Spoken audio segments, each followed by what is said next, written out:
quiero ser honesto con vosotros sobre algo que tardé demasiado tiempo en entender.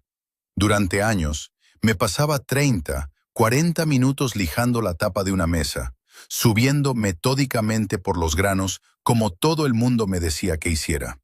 80, 120, 150, 220, a veces incluso hasta 320. Y cada bendita vez que aplicaba esa primera capa de acabado, las veía. Pequeñas marcas de remolino atrapando la luz, corriendo en círculos por toda la superficie como huellas de neumáticos en lodo fresco. Pensé que estaba haciendo algo mal con mi técnica. Resulta que era el método en sí. Hace unos años, visité un pequeño taller de muebles en el condado de Lancaster, en Pensilvania, dirigido por un artesano Amish llamado Ely. Y lo vi terminar una tapa de mesa de cerezo que parecía haber sido pulida a mano durante 100 años. Ni una sola marca de remolino, ni un rayón. Nunca tocó un trozo de papel de lija. Hoy os voy a guiar exactamente por lo que él hizo y por qué produce una superficie mejor que cualquier cosa que una lijadora roto-orbital pueda daros. Además, quedaos hasta el final porque os mostraré un truco para preparar una rasqueta de ebanista que cambió por completo mi forma de manejar el arce rizado. Permitidme empezar por el principio. La tradición de la carpintería Amish es uno de los sistemas de artesanía más silenciosamente sofisticados de América del Norte. Y lo que hace que valga la pena estudiarla no es una idea romántica sobre la vida simple, son los resultados. Una vez que ves cómo se ve realmente una superficie acabada a mano, bajo una capa de aceite, no puedes dejar de verlo. Así que, dejadme contaros lo que aprendí y por qué funciona de la manera en que lo hace. Cuando la mayoría de la gente piensa en muebles Amish, se imaginan diseños sobrios y herramientas anticuadas de otra época. Y en parte es cierto. Las comunidades de los condados de Lancaster, en Pensilvania, o Holmes, en Ohio, llevan generaciones construyendo todo a mano, trabajando en talleres sin conexión a la red eléctrica. Pero la razón por la que siguen aferrados a sus cepillos manuales no es una mera cuestión de dogma religioso o nostalgia por el siglo XIX. Es pura y dura ingeniería de materiales. Estos artesanos construyen piezas sometidas a un desgaste brutal. Mesas de comedor de tablones gruesos, donde comen familias enteras 3 veces al día. Sillas de roble macizo, aparadores de arce. Muebles que se fabrican con la expectativa real de sobrevivir intactos 3 o 4 generaciones, al menos 100 o 150 años en uso constante. Y hace mucho tiempo entendieron que el tratamiento superficial que le das a la madera importa exactamente lo mismo que la precisión de la caja y espiga que sostiene la estructura. Ely me dijo algo esa tarde en su taller, mientras la luz natural entraba en ángulo por la ventana y solo se escuchaba el roce sordo del metal contra la tabla de cerezo, que cambió mi forma de entender el material. Se detuvo, pasó la mano por la madera y me dijo: la madera tiene una fibra que quiere reposar plana, y tu único trabajo es permitir que lo haga. No intentaba ser poético, ni místico. Estaba describiendo exactamente lo que ocurre a nivel celular. Cuando pasas un papel de lija, incluso un grano 320, estás usando miles de piedras microscópicas pegadas a un papel para arrancar material por fricción. La lija no corta, desgarra las fibras de celulosa, las destroza y las levanta, dejando tras de sí una superficie microscópicamente peluda que, aunque al tacto parezca suave, está triturada. Ese daño es invisible a simple vista, pero aparece en el segundo en que aplicas la primera capa de acabado. Esos pelillos rotos chupan el aceite de forma irregular y dispersan la luz. En cambio, una cuchilla de acero perfectamente afilada secciona esas fibras limpiamente, como un bisturí. El corte limpio deja una superficie sólida que refleja la luz de manera uniforme. Por eso una tabla recién cepillada tiene una profundidad y un brillo natural que la madera lijada jamás podrá igualar. Los maestros antiguos no aprendieron esto en un manual de física. Lo destilaron fabricando decenas de miles de muebles durante más de 200 años, observando cómo envejecía cada pieza en las casas de sus clientes. Y lo que sobrevivió a la prueba del tiempo fue un sistema ridículamente austero. Un cepillo de alisar ajustado hasta lo obsesivo, seguido de una rasqueta de ebanista para los nudos y cambios de veta. 2 herramientas, 0 polvo suspendido en el aire, 0 marcas concéntricas, 0 necesidad de gastar dinero en 6 granos distintos de abrasivo. Hoy nos hemos acostumbrado a tolerar talleres ruidosos, filtros saturados de polvo y superficies que parecen muertas bajo gruesas capas de poliuretano. Todo porque nos vendieron que la lija era el único camino moderno. Pero cuando vi esa tapa de cerezo que Eli acababa de cepillar, entendí la trampa. La madera ya brillaba desde dentro antes de recibir una sola gota de aceite. Ver eso después de 20 años respirando polvo de lija me hizo sentir como un absoluto novato y me obligó a desaprender todo lo que creía saber sobre el acabado de la madera.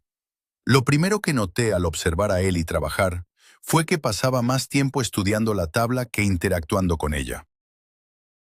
Antes de empuñar cualquier herramienta, inclinaba aquel tablón de cerezo bajo la luz rasante del ventanal y pasaba la palma de la mano muy despacio. Estaba leyendo la veta. La mayoría de nosotros ignoramos esto por completo. Encendemos la lijadora roto orbital y la pasamos en línea recta porque la lija abrasiona todo por igual, sin importar la dirección de las fibras. Pero el problema de abrasivo es que arranca el material a la fuerza. Eli me enseñó que la madera tiene una topografía direccional. Cada tabla tiene una dirección dominante, donde las fibras se inclinan hacia abajo, entre 10 y 15 grados respecto a la superficie. Si cepillas a favor de esa inclinación, la cuchilla se desliza por debajo de las fibras y las secciona limpiamente, como si acariciaras a un gato desde la cabeza hasta la cola. Si cepillas en contra, el filo se clava. Levanta la fibra y la arranca de raíz, provocando cráteres y desgarros de 2 o 3 milímetros de profundidad, que luego te pasarás horas intentando lijar. Eli marcaba la dirección de la veta en el canto de cada tabla con un simple lápiz, trazando una flecha gruesa. Le tomaba exactamente 60 segundos por pieza. Cuando regresé a mi taller, implementé esa regla de inmediato con un lote de roble blanco. El cambio fue instantáneo. Dejé de culpar a mis herramientas por los desgarros. El problema nunca fue el ángulo de la cuchilla, era mi arrogancia al no leer el material primero. Una vez que Eli tenía clara la dirección, recurría a su cepillo de alisar, un modelo número 4 tradicional de fundición de hierro y apenas 24 centímetros de largo. En los talleres modernos consideramos el cepillo manual como una herramienta de desbaste, algo para aplanar antes de pasar a las lijas. Para los maestros Amish es la herramienta de acabado definitivo. Pero la clave no está en comprar un cepillo caro, sino en su geometría interna.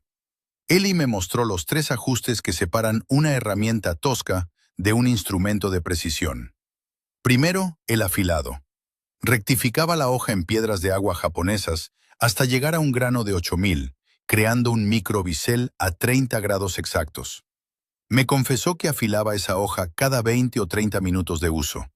Tardaba menos de un minuto, apenas 5 o 6 pasadas por la piedra de acabado, y nunca dejaba que el filo perdiera el mordiente. El segundo ajuste era la apertura de la lumbrera, la ranura en la suela por donde entra la madera. En mi taller, yo tenía esa apertura a casi 3 milímetros. Eli la ajustó a apenas 0,75 milímetros, el grosor de una tarjeta de crédito.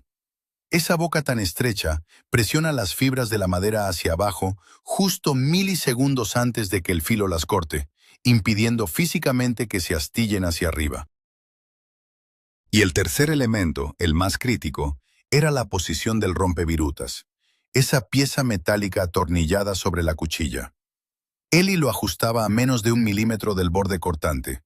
A esa distancia milimétrica, el rompevirutas dobla la viruta de madera en un ángulo de 80 grados en el instante exacto en que es cortada, anulando la tensión que causa el desgarro. Esa misma semana dediqué 2 horas enteras a rectificar la suela y ajustar el rompevirutas de mi viejo cepillo número 4. Cuando lo pasé por primera vez sobre una tabla de nogal macizo, No escuché el ruido sordo de raspar madera. Escuché un siseo agudo, como el de rasgar tela de seda. La viruta que salió tenía apenas 50 micras de grosor. La levanté hacia la luz del techo y pude ver mis dedos a través de ella. Al pasar la yema de mis dedos sobre el nogal recién cepillado, la superficie parecía cristal. No había polvo en el aire, solo rizos de madera en el suelo. Ese corte limpio dejó un acabado tan reflectante que cualquier lija de grano 320 lo habría estropeado. Pero no toda la madera tiene una veta recta y predecible, y aquí es donde el sistema demuestra su verdadera solvencia. ¿Qué haces con el arce rizado o con un nudo complejo en el nogal donde la veta cambia de dirección violentamente cada 2 centímetros? Incluso el cepillo mejor ajustado puede causar pequeños desgarros ahí. La solución industrial es someter esa madera figurada a horas de lijadora abrasiva, lo que termina ensuciando el contraste de la veta porque el polvo fino se incrusta en los poros desgarrados. La solución de la tradición ebanista es la rasqueta de acero. La rasqueta que usaba Eli era un simple rectángulo de acero al carbono de 15 centímetros de ancho y 0,80 milímetros de espesor. Pero la forma en que la manipulaba era clínica. No raspaba la madera, la cizallaba. Tomaba la rasqueta con ambos pulgares en el centro, flexionándola ligeramente para formar un arco muy sutil de apenas 2 milímetros de flecha, y la empujaba sobre el nudo con un ángulo de ataque de 30 grados respecto a la veta. El secreto de la rasqueta no está en sus bordes cuadrados, sino en una rebaba microscópica, un gancho de acero que se crea al frotar los cantos con un cilindro de acero templado muy duro, llamado bruñidor. Ese pequeño gancho actúa como un minúsculo cepillo que arranca virutas de apenas 10 micras de grosor. Durante años, yo había utilizado la rasqueta apretando con toda mi fuerza, dejando surcos e irregularidades. Eli me demostró que la presión debe ser mínima. Es la geometría del gancho la que hace el corte, no la fuerza muscular. Cuando volví a mi banco de trabajo y me enfrenté a un tablón de arce rizado que me había amargado la vida en proyectos anteriores, apliqué el método. Con la rasqueta correctamente bruñida y apenas inclinada unos 15 grados hacia adelante, empecé a sacar polvo fino que, al mirarlo de cerca, eran diminutos rizos perfectos de madera. La superficie del arce quedó limpia, sin un solo poro desgarrado. Fue la primera vez en mi vida que no tuve que disculparme por el acabado de una madera compleja. El último eslabón de este método es la inspección. Nos han enseñado a juzgar una superficie por el tacto, pasando toda la palma de la mano. Es un error. La lija de grano fino dobla las fibras rotas y las aplasta contra la superficie, engañando a la mano haciéndole creer que está lisa. Pero cuando aplicas aceite, esas fibras se hinchan y se levantan como púas. Eli no usaba la palma de la mano, usaba las yemas de los dedos índice y medio, sin ejercer presión, moviéndose muy lentamente a través y a lo largo de la veta. Además, colocaba una lámpara a 15 grados de elevación respecto a la mesa. Esa luz rasante proyecta sombras largas sobre cualquier irregularidad, por minúscula que sea. Si la luz rebotaba de forma homogénea en toda la longitud de la tabla y las yemas de sus dedos no registraban cambios de resistencia térmica o fricción, el trabajo estaba terminado. Ni una pasada más por precaución. Aprendí de la manera difícil que la sobrecorrección es el peor enemigo del artesano. Pasar un papel de lija fino, por si acaso, sobre una tabla ya terminada a cepillo, no mejora el acabado. Destruye la integridad del corte a navaja que lograste con el acero, opacando el material y garantizando que el acabado final quede turbio. Llegar a este punto me obligó a mirar atrás y reconocer una serie de patrones de pensamiento erróneo en los que estuve atrapado durante 2 décadas. Son hábitos que la mayoría de los artesanos modernos compartimos, asumiéndolos como verdades absolutas, y que la tradición Amish esquiva por completo. El primer patrón es el automatismo de los granos de lija. Cuando empecé, asumía que el acabado final era un trámite de fuerza bruta. Pasaba mecánicamente de un grano 80 al 120, luego al 150 y finalmente al 220. Nos han convencido de que cada grano está ahí para borrar los surcos del anterior. Pero piénsalo con frialdad. Una lijadora roto-orbital gira a 10.000 revoluciones por minuto en órbitas excéntricas de unos 3 milímetros, mientras nosotros la empujamos en línea recta a lo largo del tablón. Esas dos fuerzas opuestas tallan espirales microscópicas en la celulosa. No las ves durante el proceso, porque los propios poros se rellenan con el polvo triturado, camuflando el desastre. Solo aparecen horas después, cuando aplicas la primera capa de aceite de linaza y la luz rasante de la tarde delata cada marca circular. Un cepillo manual, por el contrario, no deja ningún patrón abrasivo porque simplemente no abrasiona. Secciona. Deja una superficie de madera virgen, plana y limpia, en una sola pasada direccional. El segundo patrón es nuestra reacción instintiva ante la madera figurada. Durante años, mi primer impulso al enfrentarme a una tabla de arce rizado o a una lupa de nogal era sacar la lijadora más potente que tuviera. Creía que, al tener una veta tan caótica y multidireccional, el papel de lija era el único método capaz de uniformarla sin astillarla. Arruiné tableros enteros con esa lógica. El abrasivo no respeta el rizo de la madera. Desgarra la fibra cruzada sin piedad, creando zonas de porosidad extrema mezcladas con zonas pulidas. Cuando aplicas el tinte o el aceite, esas áreas desgarradas absorben el triple de líquido y el patrón natural del arce se vuelve turbio, denso, como si lo miraras a través de un cristal empañado. La tradición antigua entendía la madera mejor. La rasqueta de ebanista no aplasta, sino que cizalla limpiamente esas fibras rebeldes sin importar su orientación, manteniendo el contraste del rizo absolutamente nítido y luminoso. El tercer patrón es ignorar el polvo como un coste real y medible en nuestro trabajo. Llegué a normalizar el hecho de pasar 15 minutos lijando una superficie y luego tener que invertir 40 minutos limpiando. Aspirar la mesa, pasar trapos a trapapolvo, limpiar las herramientas cercanas y, sobre todo, esperar con el taller cerrado a que las partículas de 2 micras en suspensión cayeran al suelo antes de poder abrir un solo bote de barniz. Es un sumidero de tiempo y un riesgo respiratorio constante. Con el método de los maestros, ese problema se esfuma. El cepillo genera virutas densas y continuas que caen directamente a la altura de tus botas. La rasqueta produce pequeños rizos pesados que se agrupan sobre la propia madera. Nada flota en el aire. Puedes terminar de afinar una tapa de mesa de comedor y en ese mismo minuto, sin encender ruidosos extractores ni ponerte una mascarilla, comenzar a aplicar el acabado de forma segura. El cuarto patrón es confiar ciegamente en el tacto de una superficie recién lijada. Todos lo hemos hecho. Pasamos la mano desnuda sobre el roble después del grano 220 y lo sentimos suave como un bloque de mármol pulido. El cerebro nos dice que está listo, pero esa suavidad es una mentira puramente táctil. Lo que realmente estamos tocando son millones de fibras rotas que han sido aplastadas y peinadas hacia abajo por la presión y el calor de la máquina.